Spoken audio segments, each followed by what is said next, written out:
प्रभाव के साथ में ही जीत है और अभाव में केवल कष्ट है। इसलिए जीवन में क्या चाहिए? अभाव नहीं चाहिए, जीवन में भाव चाहिए। दोबारा से सुनो, जीवन में अभाव नहीं होना, जीवन में भाव होना। जिसके जीवन में भाव का प्रभाव है उसकी हर बात सुनी जाएगी भगवान के द्वार पर, और जिसके जीवन में भाव का अभाव है उसकी कोई सुनने वाला नहीं है। क्यों? बिना भाव के बैंगन नहीं मिलता, भगवान कैसे मिलेगा? बिना भाव के कपड़े लत्ते कुछ नहीं मिलते, कैसे मिलेगा भगवान? इसीलिए जीवन में भाव की आवश्यकता है। पर भाव कैसा होना चाहिए? दो प्रकार का भाव होता है, एक होता है हवन का धुआं और एक होता है कचड़े का धुआं। दोनों ही धुआं है। तो हवन का धुआं क्या करता है?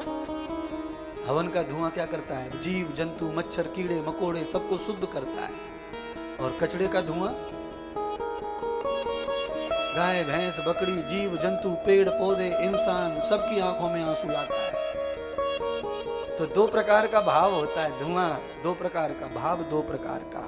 एक होता है अंध भाव और एक होता है सद्भाव, ज्ञान भाव, विवेक भाव। कभी कभी भाव में आदमी अंधा हो जाता है, फिर वो अंधविश्वास में पड़ जाता है। अंधविश्वास में जब पड़ जाता है तो पूजा के नाम पे, पाठ के नाम पे ही वो उसके साथ गद्दारी होती रहती है और बेचारे का काम बिगड़ता ही रहता है, बिगड़ता ही रहता है, बिगड़ता ही रहता है, और वो उनके भरोसे काम ही नहीं करता। तो भाव आपको देवी के प्रति चाहिए, हनुमान के प्रति चाहिए। आप जिसको मानते हैं उसके प्रति आपका भाव 100% हो, पर भाव सत्य होना चाहिए, अंध भाव नहीं होना, अंधा भाव नहीं चाहिए। भाव ज्ञान पूर्वक विवेक पूर्वक चाहिए।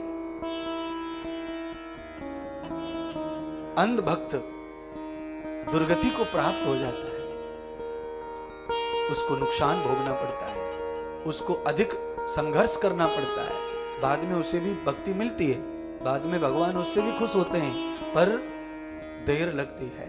आंख वाला रोड को किस तरह पास करता है, और बिना आंख वाला, दोनों को रोड पार करना है। बिना आंख वाले को कार चलाने को दे दो,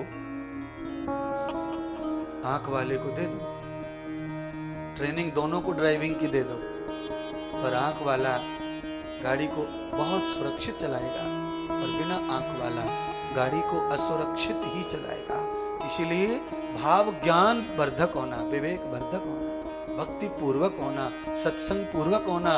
अंध भक्त नहीं चाहिए, लंबा टाइम लगेगा भगवत प्राप्ति के लिए। अंध भक्ति